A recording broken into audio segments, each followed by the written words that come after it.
Okay, so you thought you were done with my voice? Well, not yet. So I'm gonna give you some little bits of advice at the end. I'm gonna tell you how you can export your animation now. If you're going to use a project that's in After Effects, simply do as follows. All right, so right click, import the file. In this case, I'm gonna add an image that I downloaded. All right, I downloaded it from Freepik. You can see it here. I'll leave you the link in case you want to use it as your example. You can use any image or video you want. Okay? Let's go to the new composition and I'm going to give it the name example. All right, I'm going to set it 1920 by 1080 pixels and I'm going to leave it on 10 seconds, all right, duration, and 29.97 FPS. All right, let's hit OK.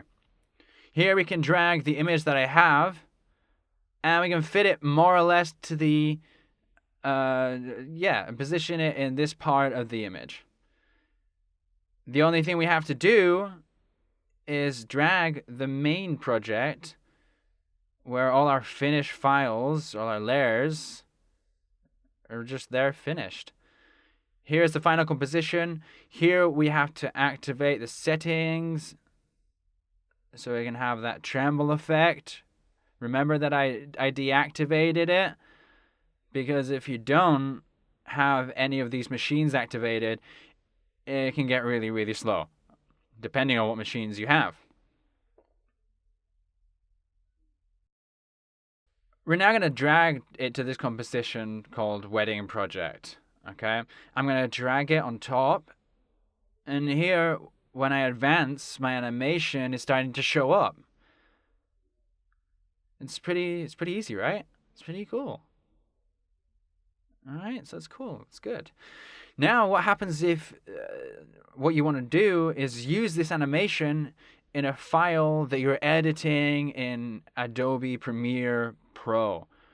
Well, all you have to do is you're going to go to the main composition.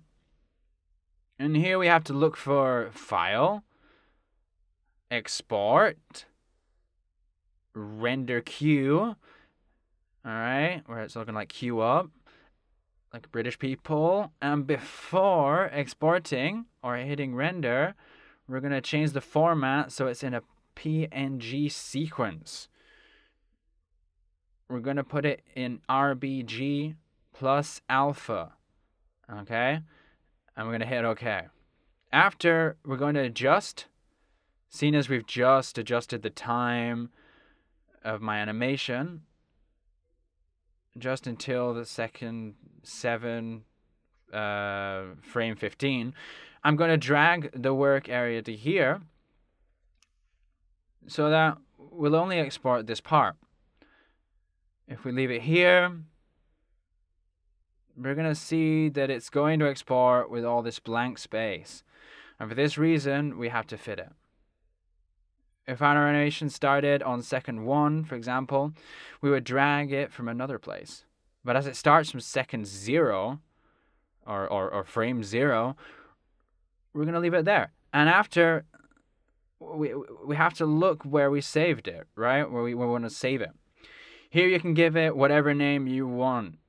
Okay? In this case, I've given it the name Wedding Project. And here is where we're going to place each frame in order. It'll start with 1, 2, 3 until we finish the animation. We're going to save in subfolder. Okay, so I'm going to do that.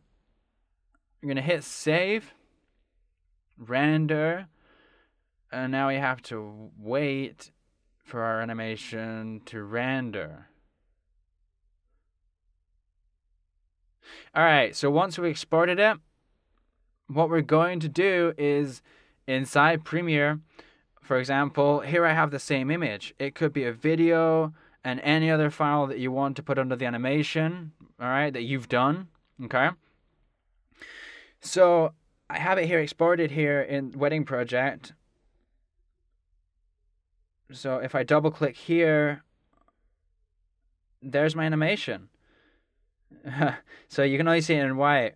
remember, okay, because the animation is all in white. Do you remember we did that?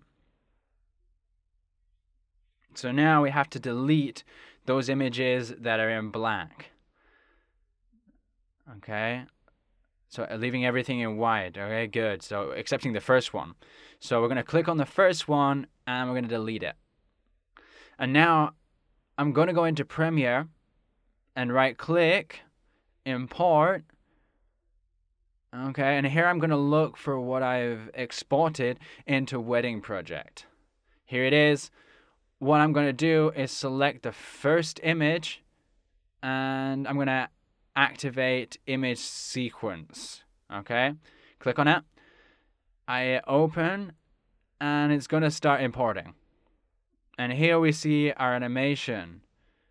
It's not an image, it's an animation. Why? Because it's joined in sequence. And seeing as I exported it with RGB plus alpha, we'll see that it doesn't have a background. If we hit play, we can see that our animation is ready.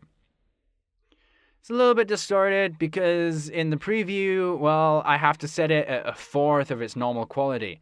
When we export it, it's going to be at maximum quality, okay? All right, I hope this advice has helped, and I can see you in the next video. I'm going to give you another piece of advice. Yeah, we're going to do it.